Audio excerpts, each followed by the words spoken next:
We shall now turn the leaves of the Red Book to recount the deeds of March 15th in the year 3019 of the Third Age of the Sun. Let us then examine this day hour by hour, from the breaking of the Great Gate to the setting of the sun, so that we may grasp the full weight of what was won and what was lost. Our account begins in darkness and in despair, as the chief servant of the enemy himself assailed the White City, Minas Tirith. It is recorded that Gondor, the last bastion of the West, stood nearly alone against the rising tide.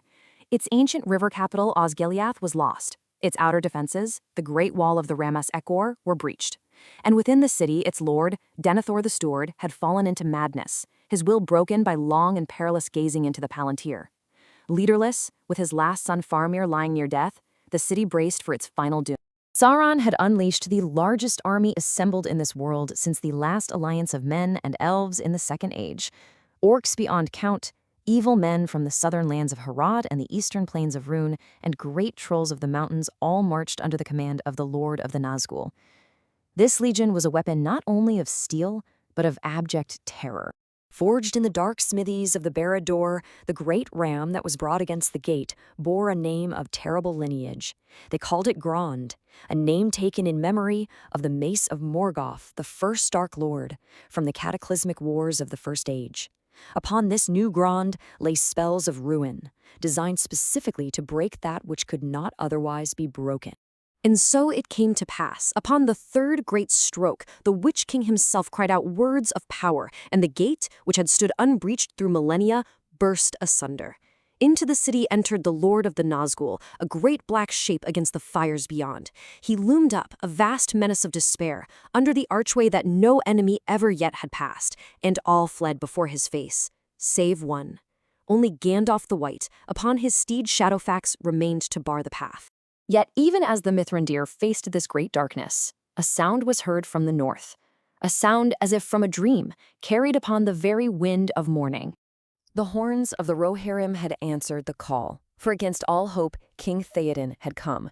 Evading the armies that watched the roads, he was guided by Gan Buigon and the wild men through the secret, forgotten ways of the Druidanan forest, emerging onto the northern fields, unseen and utterly unexpected. So cried the king, his voice ringing over the field, and at that very moment a great wind came up from the sea, rolling back the manufactured darkness of Mordor. The sun rose, its first rays striking the White Tower, and 6,000 riders of the Mark crashed like a great and terrible wave into the unprepared northern flank of the besieging host. Now we must turn our chronicle to one of the most significant hours in the history of the Third Age. A moment where an ancient prophecy and a present deed met upon a field of battle. At the very height of his glorious charge, his banner leading the van, the king of the Mark was struck down. His great horse, Snowmane, was pierced by a black dart, and it fell, crushing the king beneath it. As the great shadow of the Witch King's fell beast landed to claim its prize, all of the king's knights were scattered in terror. An ancient word, spoken over 1,000 years prior by the elf lord Glorfindel after the fall of Angmar, now found its strange and terrible fulfillment. The Witch King, in his immense pride, mistook the prophecy to mean that he was invincible to all mortals. He was gravely mistaken. "But no living man am I," cried the one who had been known only as Durnhelm. "You look upon a woman. Eowyn I am." And so she revealed herself to face the Dwemer Lake, the Lord of Carrion, standing alone between the shadow and her fallen king. It was Meriadoc the Hobbit who struck the first crucial blow. His weapon, a dagger of Westerness, taken from a barrow, was forged long ago with spells specifically designed to undo the Witch King and his kind. That small stroke from behind broke the ancient power that bound the Nazgul's unseen sinews to his will, leaving him suddenly vulnerable. Then Eowyn, with her last strength, drove her sword into the void between crown and mantle, and the great race was unmade, passing into a final nothingness that has no name. Though the Witch King was ended, the battle still hung in the balance, for the host of Mordor was vast beyond counting, and a final despair now arose from the great river Anduin. The defenders looked south and saw a new threat, the fleet of the corsairs of Umbar, their ancient enemies, sailing swiftly up the river. To all eyes, it seemed that a fresh army had arrived to reinforce Mordor, and that all hope was now truly lost. But as the lead ship reached the quays of the Harland, a great banner was raised for all to see. Upon it was a standard that had not been seen in Middle-earth for 1,000 years.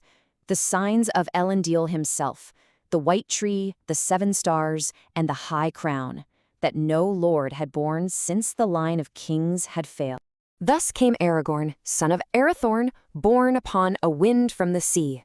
He had taken the paths of the dead and passed under the mountains to summon the army of the dead, those faithless men who had broken their oath to his ancestor Isildur. With their aid, he had swept away the corsairs at Pelennor, and in doing so, freed the fighting strength of all southern Gondor to come to the aid of the city. A new army had indeed arrived, not for Mordor, but for the White City. The enemy was now routed, caught between the hammer of Rohan and the anvil of Aragorn's host. But this victory was won at a truly grievous cost, as the scrolls of the fallen do attest. Of the 6,000 riders of Rohan who charged so valiantly at dawn, it is estimated that nearly 3,000 fell or were wounded. Less than half of that great host remained fit for battle by sunset. Many great lords and captains of both Gondor and Rohan gave their lives to defend the city. Theoden King fell at the very pinnacle of his glory. Halbred of the Dunedain, kinsman of Aragorn, fell bearing the king's standard. And the lords of the southern fiefs, Hurlwyn and Forlong, who had bravely answered Gondor's call, would not return to their homes. We must now reflect, as all historians should, upon the true meaning of this great battle in the wider tapestry of the War of the Ring. For the wise, such as Gandalf and Elrond, knew that true military victory against the full might of Mordor was impossible.